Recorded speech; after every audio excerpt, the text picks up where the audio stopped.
Assalamualaikum warahmatullahi wabarakatuh. Mahasiswa sekalian, kita lanjutkan terminologi anatomi bagian 3.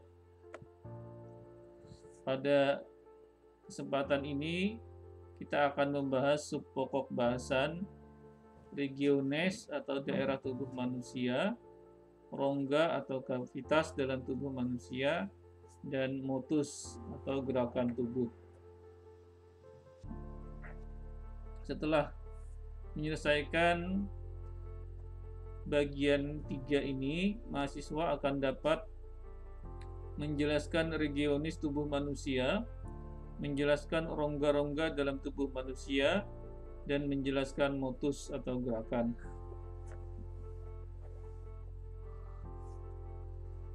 Pada bagian sebelumnya, kita sudah membahas cabang dari anatomi makroskopika, yaitu anatomi sistematika dan anatomi topografika.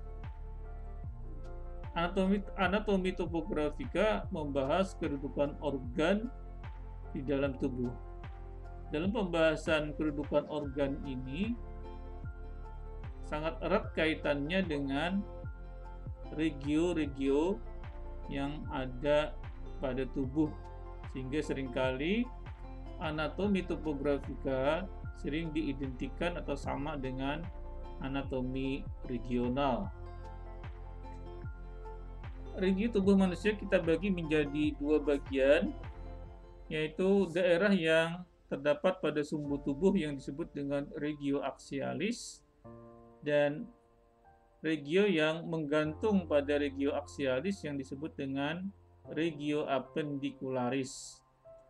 Regio axillaris terdiri atas regio kaput atau kepala, regio coli atau leher, dan regio truncus atau batang tubuh yang masih dibagi lagi menjadi regio thorax, regio dada, regio abdomen perut, regio pelvis panggul, regio dorsalis punggung, dan regio perinealis alat kelamin luar. Sedangkan regio appendicularis terdiri atas membrum superior anggota badan atas dan membrum inferior anggota badan bawah.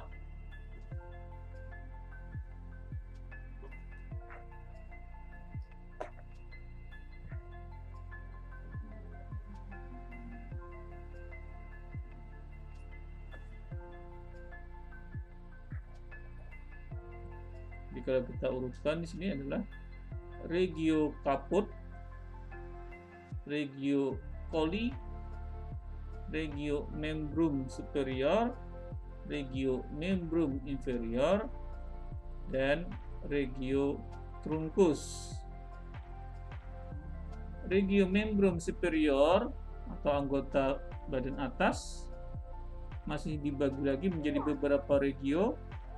Di daerah sini namanya regio deltoidea, di sini regio axillaris, di sini regio brachii, regio cubiti, regio antebrachii, regio manus, dan digitorum manus. Pada regio membrum inferior atau anggota badan bawah masih kita bagi lagi menjadi, di sini misalnya adalah regio inguinalis, lipat paha, dan di belakang adalah regio glutea atau pantat. Kemudian di sini regio femur, paha, regio genu, regio cruris, regio pedis, dan digitorum pedis. Kemudian regio truncus terbagi lagi menjadi regio thorax, dada, regio abdomen, dan regio panggul, pelvis, dan regio perineum. Di belakang terdapat regio dorsalis. Ini contoh masih dalam bahasa Inggris, regio-regio yang sudah kita sebutkan tadi. Selanjutnya kita akan membahas rongga yang ada di dalam tubuh manusia. Ada berbagai rongga yang terdapat di berbagai bagian tubuh yang memiliki keunikan tersendiri. Yang pertama adalah rongga yang terdapat di regio abdomen yang disebut dengan cavitas abdominis. Ini dilihat dari depan, ini dilihat dari samping. Cavitas abdominis. Cavitas abdominis ini berlanjut ke caudal menjadi cavitas pelvis. Ini menjadi cavitas pelvis. Kemudian di regio toraks kita bisa melihat berbagai rongga yang ada. Secara umum disebut dengan cavitas thoracis. Cavitas thoracis ini terbagi menjadi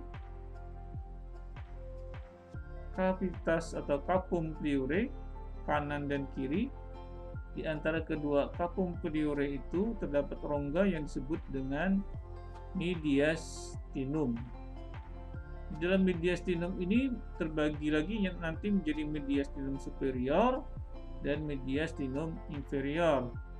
Mediastinum inferior terbagi menjadi tiga, yaitu mediastinum anterior yang terletak di depan perikardium dan mediastinum media yang terdapat atau dilengkungi oleh perikardium, sering disebut juga sebagai cavitas perikardii, dan di belakang dari perikardium adalah mediastinum posterius.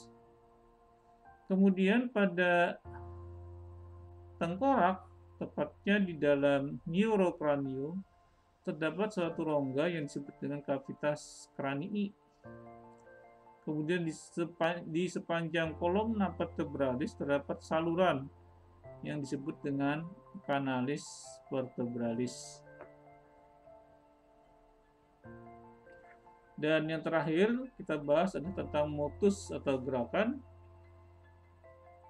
Ada yang disebut dengan abduksio, gerakan menjauhi sumbu. Lawannya adduksio, gerakan mendekati sumbu. Ada rotasio, gerakan memutar atau berporos pada sumbu. Ada yang disebut dengan exorotasi atau rotasi lateral, yaitu gerakan berputar ke arah luar. Dan indorotasio atau rotasio medialis adalah gerakan berputar ke arah dalam. Ada yang disebut dengan flexio, gerakan mengecilkan sudut. Dan lawannya extensio, gerakan memperbesar sudut. Kemudian ada yang disebut dengan circumduksio. Circumduksio ini merupakan gabungan dari abduksio, adduksio, rotasio lateral dan media, flexio dan extensio. Ada yang disebut dengan pronasio, gerakan menelungkup. Supinasio, gerakan telentang. Oppositio, gerakan berhadapan. Dan repositio, lawan dari gerakan oppositio atau mengembalikan ke posisi semula. Plantiflexio, gerakan fleksi ke arah telapak kaki.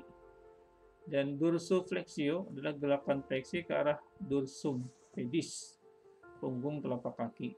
Elevatio, gerakan mengangkat. Depressio, gerakan menurun. Eversio, gerakan memutar keluar. Inversio, gerakan memutar ke arah dalam.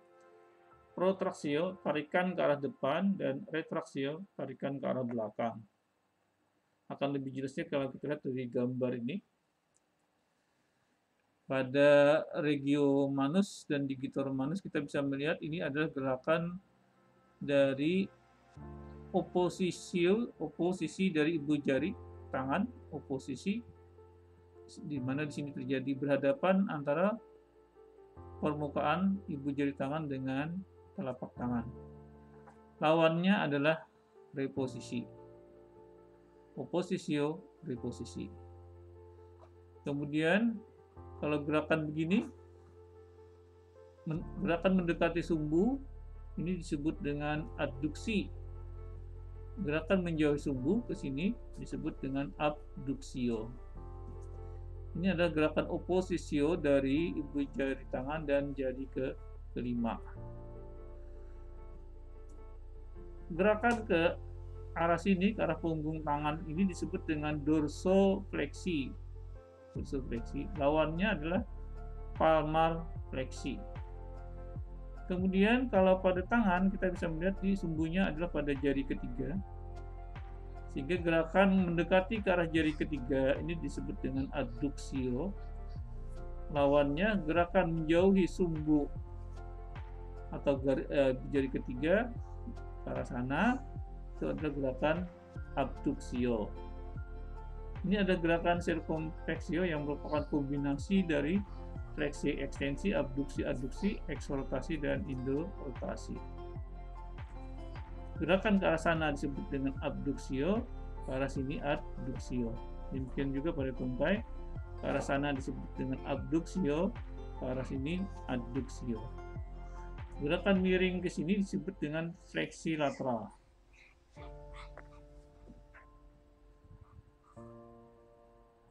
Ini adalah gerakan dari lutut pada artikulasi gino. Gerakan ke arah sana ini disebut dengan fleksi. Gerakan meluruskan disebut dengan ekstensi. Pada artikulasi humeri, gerakan memutar ke arah dalam ini disebut dengan indorotasio. Dan gerakan memutar ke arah luar disebut dengan eksorotasio. Gerakan ke arah depan di sini disebut dengan anteversio, ke arah belakang retroversio. Untuk persendian atau artikulasio kubiti, gerakan ke arah sana disebut dengan fleksi, gerakan meluruskan disebut dengan ekstensi. Ini adalah contoh dari gerakan inversi, memutar ke dalam, gerakan memutar keluar disebut dengan eversio. Gerakan menelungkup disebut dengan pronasio, gerakan terentang disebut dengan supinasio. Ini gerakan yang kita sebutkan tadi, abduksi, adduksi, rotasi lateral atau eksorotasi, dan rotasi media atau indorotasi. Elevasi mengangkat ke atas, depresi menurunkan.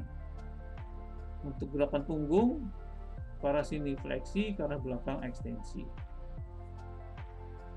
Ini tadi untuk regio manus dan digitorum manus, ke arah sana disebut dengan ekstensi atau dorsofleksi, ke arah sini disebut palmar fleksi atau fleksi. Pronasi menelungkup, supinasi terentang. Untuk gerakan mandibula di sini menonjol bergerak ke arah depan disebut dengan protrusio, gerakan ke arah belakang disebut dengan retrosio.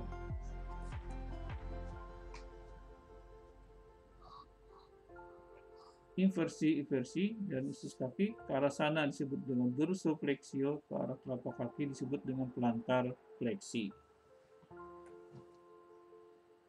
Gerakan oposisi saling berhadapan dan kembali ke posisi semula disebut dengan reposisi.